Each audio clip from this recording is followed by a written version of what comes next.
Gracias, señor presidente.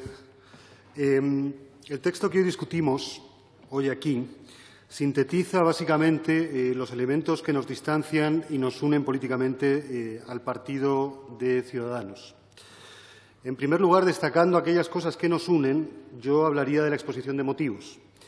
En la exposición de motivos se enumeran dos temas, dos hechos con los que, como decía, sí suscribimos, ¿no? Por un lado, Ciudadanos decía que efectivamente en este país ha habido electoralismo presupuestario, y así lo definen ellos, ¿no? Aquella rebaja fiscal que ustedes mencionan en esa exposición, a nosotros nos parece exactamente que efectivamente tuvo un fin claramente electoralista, y a resultas de ello, ¿no? Y este es el segundo punto donde coincidimos con la exposición de motivos que presenta Ciudadanos, sí existe un problema de credibilidad de las finanzas públicas españolas, ¿no? Tal y como destaca además la AIREF para explicar esa prima de riesgo elevada que ustedes citan en su exposición. A partir de aquí, pocas más coincidencias, la verdad. Como tantas veces nos ocurre con Ciudadanos, partimos de un diagnóstico similar sobre los problemas, pero es a la hora de tomar medidas cuando surgen las diferencias más sustantivas. En primer lugar, abogan ustedes por un compromiso para con el principio de prudencia fiscal. Yo conocía aquello de prudencia contable, ¿no? Incluso aquello de prudencia fiscal, pues, sin saber muy bien a qué se refieren, pues suena serio, ¿no? Técnico y hasta muy sofisticado. Pero esconde, la verdad, una mortal carga de profundidad ideológica. Porque pretende justificar una política continuada de recortes cuyos efectos se han demostrado ya tan dramáticos para las familias españolas como estériles para la salud macroeconómica del país.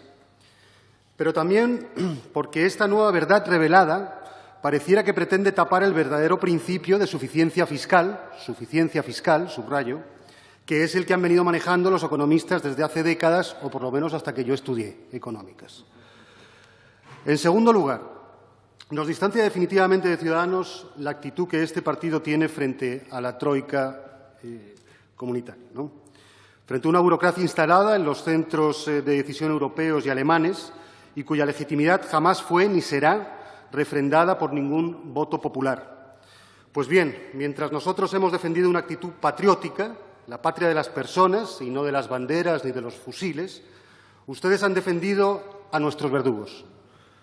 En lugar de partir de los intereses y necesidades de la ciudadanía española para plantear a nuestros socios europeos una negociación dura pero leal, ustedes avalan el sentido contrario. Pretenden acudir a Europa para ver qué sacamos, qué rascamos, como dicen en mi barrio, y luego ya les explicaremos a nuestra ciudadanía qué penitencia les ha tocado pagar, ¿verdad? Porque justificarán ustedes tal penitencia sobre la base del pecado que consideran ustedes hemos cometido las españolitas y los españolitos de a pie por haber vivido por encima de nuestras posibilidades antes de 2008, por gozar de unos derechos sociales que, al parecer, pues no merecíamos, ¿verdad? En tercer lugar, diferimos radicalmente en el sentido de las reformas estructurales que debe acometer nuestro país. Y en estos tres elementos que estoy detallando son precisamente las tres enmiendas que proponemos. Decía que diferimos radicalmente de esas reformas estructurales. Vamos a ver, señorías, la caja fiscal del Estado en España ha sufrido sobre todo por el lado de los ingresos públicos, antes que por el lado del gasto.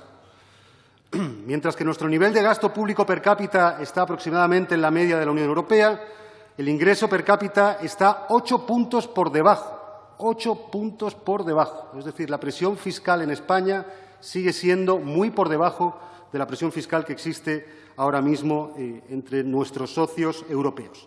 Es decir, las reformas estructurales de las que nosotros hablamos se refieren a una nueva política fiscal más redistributiva, más progresiva y más eficaz. En definitiva, señorías, más europea.